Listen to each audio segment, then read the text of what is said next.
Hi everyone, welcome to Decode with SK YouTube channel. Last class లో మనం what is the importance of data in program అన్న దాని గురించి మాట్లాడుకుందాం. ఈ రోజు క్లాస్ లో మనం ఆ డేటాని మనం ప్రోగ్రామ్ లో ఎలా స్టోర్ చేసుకుంటాం అండ్ వేరియబుల్స్ ఎలా క్రియేట్ చేస్తాం దీని గురించి తెలుసుకుందాం. Here I'm going to use online code editor. ఈ ఆన్లైన్ కోడ్ ఎడిటర్ యొక్క లింక్ అనేది నేను మీకు డిస్క్రిప్షన్ లో ప్రొవైడ్ చేస్తాను. ఈ బ్లాక్ స్క్రీన్ లో మనం కోడ్ అనేది రాస్తాం. ఎప్పుడైతే మీరు ఆ లింక్ ఓపెన్ చేస్తారో ఆల్రెడీ మనకి ఇక్కడ ఎగ్జిస్టింగ్ కోడ్ ఒకటి ఉండేది అనమాట. దాన్ని మొత్తాన్ని సెలెక్ట్ చేసి డిలీట్ చేయండి. డిలీట్ చేసిన తర్వాత let's see how to create a variable. Variable create చేయడం అనేది చాలా సింపుల్. జస్ట్ ముందు వేరియబుల్ నేమ్ డిఫైన్ చేయండి. లెట్స్ సే మీరు ఎవరైనా ఏజ్ స్టోర్ చేయాలనుకుంటున్నారు. సో ఏజ్ ఇది వచ్చేసి వేరియబుల్ నేమ్. దీంట్లో మీరు ఒక వాల్యూని స్టోర్ చేయాలనుకుంటున్నారు. వాల్యూ స్టోర్ చేయడానికి you use equal to symbol. Let's say 18 ని స్టోర్ చేయాలనుకుంటున్నారు. You will write 18. So this is how you create a variable. Age equal to 18. Here 18 is a integer data type. Already last class లో మనం discuss చేసుకున్నాం integer data type ఏంటి, different types of data types. ఒకవేళ మీరు ఆ video చూడకపోతే ఆ video చూసి ఈ వీడియో చూడండి. Next let's try to create a variable which stores float value or decimal value. Next I'm going to create rating అనే ఒక variable, rating, and I'm going to store 5.0. So this is a float variable. Next, I am going to create a Boolean variable. E subscribed equal to true. Next, I am going to create string variable. Name equal to Shahrukh Khan. So this is how you create variables for different data types. Let's try to run this program. ఈ programme ని run చేయడం కోసం we can just click on this run button. ఎప్పుడైతే మనం programme ని run చేస్తామో మనకి output అనేది ఈ స్క్రీన్ లో అనేది విజిబుల్ అయింది. ఇక్కడ చూసినట్లయితే గనక మనకి ఏ అవుట్పుట్ అనేది జనరేట్ అవ్వలేదు. Whenever you run this program internally మీ ర్యామ్ లో ఈ వేరియబుల్స్ కి ఒక కంటైనర్స్ అనేవి క్రియేట్ అవుతాయి. One more important thing that you need to observe here is the file name. You can see the file name here it is main.py. Usual గా మనం Python files ని .py అనే file extension use చేసి save చేస్తాం అనమాట. Next time మీరు ఎక్కడైనా సరే .py ఎక్స్టెన్షన్ చూసినట్లయితే గనక you can consider it is a Python file. Most of the times we use main.py file name for our Python files. మీరు ఎప్పుడు ప్రోగ్రామ్ రాయాలనుకున్నా సరే main.py అని చెప్పి ఫైల్ నేమ్ క్రియేట్ చేసి దాని లోపల ప్రోగ్రామ్ అనేది రాస్తాం అనమాట. Now we have the code. Let's try to understand what happens when we click on the run button. ఇప్పుడు ఈ ప్రోగ్రామ్ లైన్ బై లైన్ ఎలా ఎగ్జిక్యూట్ అయ్యిద్దో చూద్దాం. ఆల్రెడీ మనం ఆల్గరిథం అండ్ ప్రోగ్రామ్ లో డిస్కస్ చేసుకున్నాం అనమాట. మనం ఏ ప్రోగ్రామ్ రాసినా సరే ఫస్ట్ లైన్ నుంచి స్టార్ట్ అయ్యి లాస్ట్ లైన్ దాకా ఎగ్జిక్యూషన్ అనేది జరిగింది. Let's consider RAM. This is the RAM. First మన ప్రోగ్రామ్ వచ్చేసి ఈ ఫస్ట్ లైన్ ని ఎగ్జిక్యూట్ చేసింది. ఫస్ట్ లైన్ ఎగ్జిక్యూట్ చేసినప్పుడు ఇక్కడ మనం ఏజ్ అనే ఒక వేరియబుల్ ని క్రియేట్ చేస్తున్నాం. కాబట్టి అదేం చేసిందంటే ర్యామ్ లో ఒక చిన్న కంటైనర్ అనేది క్రియేట్ చేసింది. కంటైనర్ అనేది క్రియేట్ చేసిన తర్వాత నెక్స్ట్ స్టెప్ వచ్చేసి ఈ కంటైనర్ కి నేమ్ అనేది ప్రొవైడ్ చేసింది. ఈ నేమ్ అనేది మన వేరియబుల్ నేమ్ అన్నమాట. ఇక్కడ వేరియబుల్ నేమ్ వచ్చేసి ఏజ్. కాబట్టి ఇక్కడ కంటైనర్ కి ఏజ్ అనే వేరియబుల్ ప్రొవైడ్ చేసింది. నెక్స్ట్ వచ్చేసి ఈ కంటైనర్ లో డేటా అనేది స్టోర్ చేసింది. ఏజ్ లో మనం 18 వాల్యూ స్టోర్ చేస్తున్నాం కాబట్టి 18 అనేది ఇక్కడ స్టోర్ అయ్యింది. So the process is first RAM లో కంటైనర్ క్రియేట్ అయ్యిద్ది. తర్వాత ఆ కంటైనర్ కి మనం ఒక నేమ్ అనేది ప్రొవైడ్ చేస్తాం. నెక్స్ట్ ఆ కంటైనర్ లో డేటా అనేది స్టోర్ చేస్తాం. Let's see how the next 3 variables are created. Next rating అనే వేరియబుల్. ఈ లైన్ ఎగ్జిక్యూట్ అయ్యేటప్పుడు వన్ మోర్ కంటైనర్ అనేది ఇక్కడ క్రియేట్ అయ్యింది. కంటైనర్ అనేది క్రియేట్ అయిన తర్వాత ఆ కంటైనర్ కి వేరియబుల్ నేమ్ ని అసైన్ చేస్తాం. వేరియబుల్ నేమ్ వచ్చేసి రేటింగ్.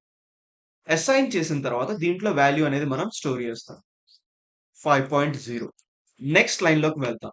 నెక్స్ట్ లైన్ లోకి వెళ్తే ఇక్కడ మనం ఒక బూలియన్ వేరియబుల్ ని స్టోర్ చేసుకుంటున్నాం. అగైన్ ఇక్కడ కూడా ఒక కంటైనర్ అనేది క్రియేట్ అయ్యిద్ది అండ్ ఈ కంటైనర్ కి ఒక నేమ్ అనేది ప్రొవైడ్ చేస్తాం. ఇక్కడ వేరియబుల్ నేమ్ వచ్చేసి సబ్స్క్రైబ్డ్. కంటైనర్ నేమ్ ఇచ్చిన తర్వాత దాంట్లో వాల్యూని స్టోర్ చేసుకుంటాం. ట్రూ అయితే ట్రూ, ఫాల్స్ అయితే false. Last and final variable name. Name అనే వేరియబుల్ ని ఇక్కడ క్రియేట్ చేస్తున్నాం కాబట్టి ఎప్పుడైతే ఈ లైన్ ఎగ్జిక్యూట్ అయ్యిందో వన్ మోర్ కంటైనర్ అనేది ఇక్కడ క్రియేట్ అయ్యి దీనికి నేమ్ అనే ఒక లేబుల్ ప్రొవైడ్ చేస్తాం. నేమ్ ప్రొవైడ్ చేసిన తర్వాత దీంట్లో మనం డేటాని స్టోర్ చేస్తాం. So this is how the variables are created. Next time మీరు ఎప్పుడైనా సరే ఈ వేరియబుల్స్ యొక్క వాల్యూస్ ని యాక్సెస్ చేయాలనుకుంటే you can just call them using their variable names. మీరు ప్రోగ్రామ్ లో ఎక్కడైనా ఏజ్ అని స్పెసిఫై చేశారంటే మన ప్రోగ్రామ్ అనేది ర్యామ్ లో ఏజ్ అనే కంటైనర్ దగ్గరికి వెళ్ళి దాని లోపల ఏదైతే వాల్యూ ఉందో ఆ వాల్యూని మనకి రిటర్న్ చేసిద్ది అనమాట. సేమ్ అలాగే నేమ్ అనే వేరియబుల్ నేమ్ ఎక్కడైతే మీరు ప్రొవైడ్ చేస్తారో ర్యామ్ లోకి వెళ్ళిద్ది. ర్యామ్ లోకి వెళ్ళిన తర్వాత నేమ్ అనే వేరియబుల్ ని పిక్ చేసుకొని దాంట్లో ఉన్న వాల్యూని యాక్సెస్ చేసిద్ది అనమాట. ఇలా మనం వేరియబుల్ నేమ్స్ అనేది ర్యామ్ లో ఉన్న కంటైనర్స్ ని యాక్సెస్ చేయడానికి యూజ్ చేస్తాం. ఇప్పుడు దాకా మనం వేరియబుల్స్ అనేవి ర్యామ్ లో ఎలా క్రియేట్ అవుతాయో చూసాం. నెక్స్ట్ వచ్చేసి మనం వేరియబుల్స్ క్రియేట్ చేయడానికి కొన్ని రూల్స్ ఉన్నాయి. వాటి గురించి డిస్కస్ చేద్దాం. మనం వేరియబుల్స్ నేమ్స్ ఎలా పడితే అలా ఇవ్వకూడదు. జస్ట్ లైక్ ఇప్పుడు మనం ఏమైనా హ్యూమన్ బీయింగ్ కి ఏమైనా నేమ్ ఇవ్వాలనుకుంటే ఏం పడితే ఆ నేమ్ ఇవ్వం కదా. సేమ్ అలాగే వేరియబుల్స్ కి కూడా ఒక రూల్స్ ఉంటాయి. ఈ నేమ్స్ వేరియబుల్స్ కి ఇవ్వాలని చెప్పి. Let's discuss those rules. First rule వచ్చేసి variable name should either start with underscore or alphabet character. It can be small a to z or capital A to Z. Variable names అనేవి ఈ characters తో మాత్రమే start అవ్వాలి. కొన్ని valid variable names అనేవి నేను ఇక్కడ ప్రొవైడ్ చేస్తాను. Name underscore name name. So ఇవి 3 అనేవి వ్యాలిడ్ వేరియబుల్ నేమ్స్ అనమాట. Let's also discuss what are invalid variable names. Variable name starting with some number. Remember this, variable names cannot start with a number. Variable name లో numbers ఉండొచ్చు but starting లోనే numbers ఉండకూడదు. This is an invalid variable name. Next rule వచ్చేసి variables can contain underscore or A to Z or capital A to Z or digits from 0 to 9. ఇవి మాత్రమే valid characters అన్నమాట variable name. ఇవి కాకుండా మీరు ఏ character ని use చేయకూడదు. Like @ symbol, hash symbol, exclamatory symbol. So ఈ సింబల్స్ అనేవి not allowed. So let's also discuss what are the valid and invalid variable names. Valid variable names వచ్చేసి name underscore, name one, name two. ఇవి వచ్చేసి valid variable names. ఈ variable names చూసినట్లయితే కనుక ఇక్కడ under score A to Z or 0 to 9 ఈ characters మాత్రమే ఉన్నాయి. ఇన్వాలిడ్ నేమ్స్ వచ్చేసి @నేమ్, channel space name, user space name, hash name. So ఇవన్నీ ఇన్వాలిడ్ నేమ్స్ అన్నమాట. వీటిని మనం యూజ్ చేయకూడదు. ఇక్కడ మీరు చూసినట్లయితే కనుక ఛానల్ నేమ్, ఇక్కడ variable name consist more than one word. ఇలా ఉన్నప్పుడు మనం ఏం చేయాలంటే we can combine them using either underscore or with no space. So next we will try to discuss how to combine variable with multiple words. So ఇక్కడ మనకి 2 naming conventions అనేవి ఉన్నాయి. First naming convention వచ్చేసి snake case. Second naming convention వచ్చేసి camel case. So first let's discuss what is snake case. Snake case లో మనం ఏం చేస్తామంటే మల్టిపుల్ వర్డ్స్ ఉన్నప్పుడు ఆ వర్డ్స్ ని అండర్ స్కోర్ తో జాయిన్ చేస్తాం.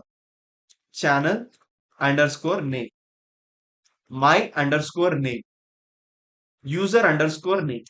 ఇలా మల్టిపుల్ వర్డ్స్ ఉన్నప్పుడు అండర్ స్కోర్ యూజ్ చేసి మనం వాటిని కంబైన్ చేస్తాం. నెక్స్ట్ కేస్ వచ్చేసి క్యామెల్ కేస్. క్యామెల్ కేస్ లో మనం ఏం చేస్తామంటే ఫస్ట్ వర్డ్ ని మనం స్మాల్ లెటర్ తో స్టార్ట్ చేస్తాం. Channel.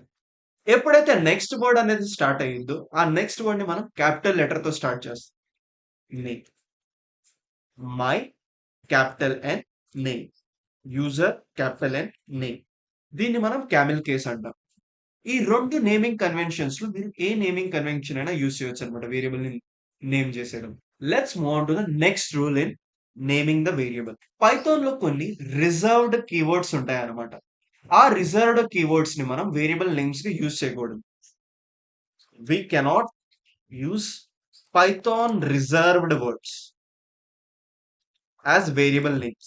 Let's see what are these reserved words. So whenever you are creating a variable, sometimes when you are giving the variable name, the name is highlighted in red color. You can see here if. So ఇక్కడ if వచ్చేసి ఒక type of color లో highlight అయి ఉంది కదా. So whenever you write the variable name and it is highlighted in some other color, you can consider it as a Python reserved keyword. Okay. If equal to 10 ఇలా మీరు variable ని create చేయకూడదు. It's a invalid variable ని. అలాగే for ఇక్కడ కూడా చూసినట్లయితే ఈ కీవర్డ్ కి కలర్ అనేది చేంజ్ అయ్యింది. So you cannot create variable name using for. Like this you have many keywords like while. మీరేం గుర్తుంచుకోవాలంటే as you write the code మీకు ఈ కీవర్డ్స్ అన్ని గుర్తుంటాయి అన్నమాట. బిగినింగ్ లో మీరు ఒకవేళ వేరియబుల్ నేమ్ రాసినట్లయితే గనక ఆ వేరియబుల్ నేమ్ అనేది ఇలా కలర్ చేంజ్ అవుతుంటే so this colour change will only happen in IDS. Colour change అయినట్లయితే గనక you can understand that this is a Python reserved keyword. You cannot use it as a variable name. ఇప్పుడు దాకా మనం ఏం నేర్చుకున్నాం? Variables ని ఎలా క్రియేట్ చేస్తాం, క్రియేట్ చేసేటప్పుడు ఇంటర్నల్ గా మన మెమరీలో ఏ ప్రాసెస్ అనేది రన్ అయ్యిద్ది, క్రియేట్ చేసేటప్పుడు వేరియబుల్స్ కి ఏ నేమ్స్ ఇవ్వాలి, ఎలా నేమ్స్ ఇవ్వాలి, ఏవి వ్యాలిడ్ క్యారెక్టర్స్, ఏవి ఇన్వాలిడ్ క్యారెక్టర్స్, వీటి గురించి తెలుసుకుందాం. One more important thing about variables is variables are case sensitive. Example, ఇప్పుడు మీరు 2 వేరియబుల్స్ క్రియేట్ చేశారు అనుకుందాం. వేరియబుల్ నేమ్ వచ్చేసి ఏజ్. ఇక్కడ చూసినట్లయితే ఏజ్ వేరియబుల్ అనేది స్మాల్ లెటర్స్ తో స్టార్ట్ అవుతుంది. ఒకవేళ మీరు క్యాపిటల్ లెటర్ తో వేరియబుల్ నేమ్ ని స్టార్ట్ చేసి ఏజ్ అని ఇచ్చినట్లయితే గనక ఇక్కడ స్మాల్ కేస్ లో ఉన్న ఏజ్ అండ్ క్యాపిటల్ కేస్ లో ఉన్న ఏజ్ ఇవి రెండు 2 డిఫరెంట్ వేరియబుల్స్ అన్నమాట. దీన్నే కేస్ సెన్సిటివ్ అంటారు. ఒకవేళ మీరు ఏదైనా వేరియబుల్ క్రియేట్ చేసినట్లయితే గనక ఆ క్యారెక్టర్స్ అనేవి మీరు యూజ్ చేసేటప్పుడు కూడా సేమ్ కేస్‌లో ఉండాలి. మీరిప్పుడు వేరియబుల్ క్రియేట్ చేసేసి స్మాల్ కేస్‌లో క్రియేట్ చేసి దాన్ని ఇప్పుడు మీరు క్యాపిటల్ కేస్‌లో వాడాలనుకుంటే కుదరదనమాట. ఇవి 2 different types of variables. Be careful whenever you are using the variables. మీ వేరియబుల్ నేమ్ అనేది ఎగ్జాక్ట్‌గా మ్యాచ్ అవ్వాలి. ఏ చిన్న మిస్టేక్ ఉన్నా సరే వేరియబుల్ అనేది నాట్ ఫౌండ్ అని చెప్పి ఎర్రర్ వచ్చింది మనకి. So this is about the variables and how to create variables in Python. I hope you understand. Next వీడియోలో మనం ఈ వేరియబుల్ యొక్క వాల్యూస్ ని ఎలా ప్రింట్ చేయాలి అండ్ ఈ వేరియబుల్స్ యొక్క టైప్స్ ని ఎలా ఐడెంటిఫై చేయాలో నెక్స్ట్ వీడియోస్ లో తెలుసుకుందాం. Until then thanks for watching and let's meet in the next video.